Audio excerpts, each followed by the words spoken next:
소속사와의 분쟁 중에도 계속해서 빌보드 차트에 머물러 있던 피프티의 큐피드가 드디어 차트 아웃되었습니다. 단, 전 세계 최대 음원 스트리밍 사이트인 스포티파이에는 아직 순위권에 남아있는데요. K-팝 최단 기록으로 빌보드에 입성했던 피프티는 이후 스포티파이에서 월간 리스터 피크를 달성하며 K-팝 걸그룹 최고 기록을 경신하기도 했습니다. 하지만 그 순위 역시 계속해서 떨어지며 얼마 지나지 않아 스포티파이에서도 순위권 밖으로 밀려날 것으로 보이는데요. 그럼에도 이 스포티파이만으로 어트랙트에서는 약 20억 원의 응원 수익을 낸 것으로 추정되고 있습니다. 이들이 분쟁에 엮이지 않고 계속해서 활동했더라면 얼마나 더 높은 기록을 세웠을지 여전히 아쉬움이 남는 부분입니다. 현재 멤버 측은 소속사 어트랙트를 상대로 항고 소송을 진행 중입니다. 그런데 한동안 항고 소송장에 법률 대리인 부분이 비어있어 멤버 측이 새로운 법무법인을 찾고 있다라는 추측이 이어졌는데요. 더불어 지금까지 사건을 맡았던 법무법인 측이 가처분 신청이 기각되는 것을 보고 승소의 기미가 보이지 않자 손절한 것이다 등의 추측도 나왔습니다. 그런가 하면 소송 비용을 대주던 뒷배가 멤버 측을 손절했다라는 이야기도 있었죠. 그런데 지난 9월 18일 해당 법무법인에서 소송 위임장을 제출하며 그대로 피프티 사건을 맡는 것이 확실해졌습니다. 그러면서 다시금 뒷배가 소송 비용을 대주기 시작한 것이라는 추측이 쏟아졌습니다. 이는 사실 법무법인의 소송 위임장 제출만으로 생겨난 추측이 아닙니다. 우선 이 뒷배로 추측되고 있는 곳은 다름 아닌 워너뮤직 코리아입니다. 사실 워너뮤직 코리아는 이 피프티 사태가 처음 시작되었을 때 제일 먼저 멤버들을 강탈하려는 외부 세력으로 지목되었던 곳입니다. 워너뮤직 코리아는 피프티 앨범의 유통을 담당하고 있는 협력 파트너로 어트랙트는 피프티의 해외 활동과 관련해서도 워너 레코드와 파트너십을 체결했습니다. 그런데 피프티 사태가 시작됨과 동시에 어트랙트의 전홍준 대표가 워너뮤직 코리아를 상대로 내용 증명을 발송하며 의혹은 커졌습니다. 이에 전홍준 대표는 직접 내용 증명을 발송한 이유를 밝히며 멤버 강탈을 시도한 외부 세력의 워너뮤직 코리아는 아니다라고 선언했는데요. 그러면서 같이 일을 하던 외주용역업체가 워너뮤직 코리아에 접근한 정황을 포착했기 때문에 이들과 몇 번의 미팅을 했는지 워너뮤직 코리아의 입장은 무엇인지 등을 명확히 해달라고 요구한 것이라고 밝혔습니다.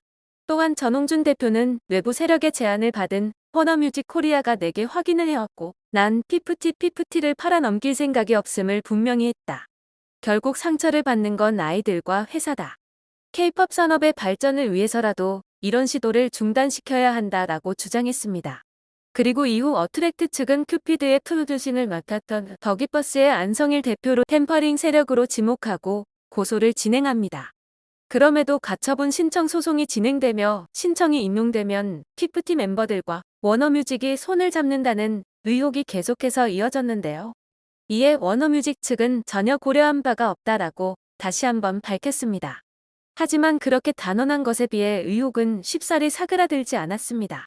오히려 더더욱 뒤에 숨어 워너뮤직이 멤버 측의 소송 비용을 대주고 있다는 의혹만 커져갔습니다. 앞서 더기버스는 워너뮤직에 레이블로 넘기려는 시도를 했었습니다.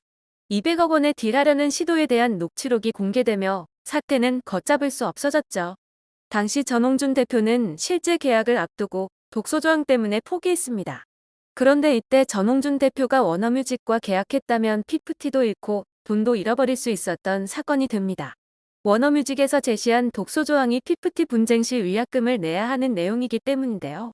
그리고 계약이 불발되고 놀랍게도 얼마 지나지 않아 피프티는 분쟁에 들어갔습니다. 만약 계약을 진행했다면 분쟁으로 인해 어트랙트 측에서 위약금을 모두 지불하는 상황이 펼쳐졌을 것이고 감당 안 되는 빚으로 소송을 계속해서 진행하지 못하고 피프티를 그대로 포기해야 했을 것입니다. 이런 정황들을 놓고 보았을 때 워너뮤직 측이 이번 사태에서 조금도 책임이 없다고 보기 힘든 것인데요. 그리고 워너뮤직을 향한 느닷없는 찬양글들도 온라인 커뮤니티에 주기적으로 올라왔습니다. 한 누리꾼은 워너뮤직 진짜 좋은 회사였네라는 제목으로 괜히 또 커내면 난리치니까 더 이상 설명은 생략한다. 미담은 모두가 손가락질하고 욕할 때 아무도 도와주지 않을 때 아무도 모르게 도와주는 게 진정한 미담이라고 생각한다라는 글을 적었다 삭제했습니다. 이 글을 본 다수의 네티즌들은 더기버스의 직원이 아니냐라는 의혹을 제기했는데요. 그것이 알고 싶다 피프티 편에 출연했던 더기버스의 총괄이사 또한 워너뮤직을 찬양하는 듯한 발언을 했었기 때문입니다. 당시 백 이사는 사실 워너뮤직은 정말 감사한 회사이고요. 큐피드라는 곡에 정말 자금이 없어서 홍보를 진행할 수가 없을 때 전 세계에 펼쳐져 있는 글로벌 프로모션을 모두 다 할 수 있게 전폭적으로 지원해줬던 회사예요 라고 이야기했습니다. 게다가 평소에 피프티 멤버 측 편을 드는 유명 트위터리안들도 워너뮤직과 관련해 옹호글을 쓰기 시작했습니다. 모두 비슷한 시기에 말이죠. 이에 갑작스럽게 찬양글들이 올라오는 것에 대해 누리꾼들은 워너가 손 떼려고 하니까 떼지 말라고 아첨하는 건가? 자기들 계속 안 도와주면 알고 있는 게 있으니 폭로하기 전에 계속 도와달라고 오히려 압박하는 건가? 등등의 추측이 이어지고 있습니다. 무엇보다 아무도 모르게 도와주는 게 진정한 미담이라는 글을 올린 네티즌의 이야기는 대놓고 워너뮤직 코리아가 템퍼링 주체라는 것을 증언하는 것이나 다름없는데요. 어떤 미담인지는 모르지만 현재 이러지도 저러지도 못하는 멤버 측 상황을 도와준다는 것 자체가 템퍼링을 도왔다는 것과 같은 말이라는 것쯤은 이제 우리 모두는 알고 있습니다. 더 이상 뒤에서 도와주는 워너 측을 두고 보지 않고 본격적으로 싸우겠다는 결정을 한 어트랙트 측인지 멤버들 측인지 더기버스 측인지 모르겠지만 대놓고 워너 측이 템퍼링의 주도 세력이라고 지목한 기사가 보도되었습니다. 찬양글들이 쏟아지고 며칠 지나지 않아 곧바로 올라온 기사인데요. 기사의 내용은 피프티 사태로 불거진 템퍼링 논란과 관련해 잘못된 문제들을 하나씩 짚고 있습니다. 그 중에서 눈이 가는 내용은 중소기획사인 어트랙트의 육성으로 탄생해 인지도를 알린 걸그룹 피프티가 거대 기업인 워너뮤직과의 계약을 시도하기 위해 기존 소속사인 어트랙트에 대해 악의적 언론 플레이와 법정 공방을 벌인 피프티 사태는 템퍼링의 폐해를 단적으로 보여준 사례였다. 였습니다. 지금까지 대다수의 기사들은 멤버들과 결탁한 세력을 더기버스로 지목해왔습니다. 그러면서 워너뮤직의 이름은 거의 거론되지 않았는데요. 하지만 이 기사에서는 콕 집어서 워너뮤직을 이번 사태의 주도 세력으로 이야기하고 있습니다. 때문에 혼자 죽지 않겠다는 결의 혹은 책임을 나눠서 어떻게든 살아보겠다는 더기버스와 멤버 측의 물귀신 작전이라는 이야기가 나오고 있는 것입니다. 워너뮤직 코리아가 실제 이번 피프티 사태와 큰 연관이 있는지 알아보기 위해서는 필히 수사가 필요해 보입니다. 더기버스만이 아닌 워너뮤직 코리아 측의 수사도 있어야 이와 같은 일이 다시는 일어나지 않겠죠. 이렇게 또 숨어있던 세력의 이야기가 나오고 있는 가운데 어트랙트의 새 걸그룹 프로젝트는 하나하나 진행되고 있습니다. 해당 오디션이 싱가포르에서도 진행된다는 소식이 전해졌는데요. 싱가포르 오디션 내용에는 싱가포르의 에버그린 그룹 홀딩스와 공동으로 한국의 에이전시인 어트랙트가 싱가포르에서 오디션을 개최할 예정입니다. 에버그린의 CEO는 최근 DJ 소다와 협업한 싱가포르 K-팝 가수 데이비드 용입니다. 어트랙트는 큐피드 걸그룹 피프티의 소속사입니다 라고 되어 있습니다. 이를 본 네티즌들은 피프티의 소속사라고 홍보하는 것이 속쓰리지만 이렇게 해야 인지도를 올릴 수 있으니 괜찮은 방법이다 라며 응원을 보내고 있습니다. 원서 접수 기간은 10월 2일까지라고 명시되어 있는데요. 또한 에버그린 그룹 홀딩스가 어트랙트에 100억 원을 투자했다는 내용도 적혀 있으며 싱가포르 오디션의 우승자가 올해 말 서바이벌 프로그램에 참가하기 위해 한국으로 비행기를 타기 전에 훈련을 받을 것이다. 프로그램을 통해 걸그룹 최종 라인업이 확정될 예정이다. 이 걸그룹은 2024년 2분기에 데뷔할 예정이며 동남아시아 출신의 최소 1명의 멤버가 있다라는 꽤 자세한 내용이 적혀 있습니다. 이를 본 네티즌들은 데이비드 용이 100억 투자한 이유를 이제 알겠다라며 이야기를 나누고 있는데요. 100억 원이라는 금액은 아무리 수천억 자산가라고 해도 결코 작은 돈이 아닙니다. 그렇다면 왜 이 돈을 연고도 없는 어트랙트에 투자했을까요? 이러한 의문은 투자 소식이 알려졌을 때부터 계속 이어져 왔습니다. 이 싱가포르 오디션 진행이 바로 100억의 가치라고 누리꾼들은 추측하고 있는데요. 아무리 많은 돈을 쏟아부어도 아이돌 프로젝트는 성공하기 쉽지 않습니다.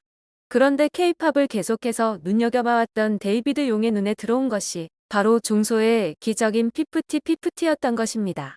그 피프티를 키워낸 전홍준 대표의 능력을 믿은 데이비드 용은 인지도를 높이고 홍보 효과를 제대로 얻을 수 있는 어트랙트를 선택했습니다.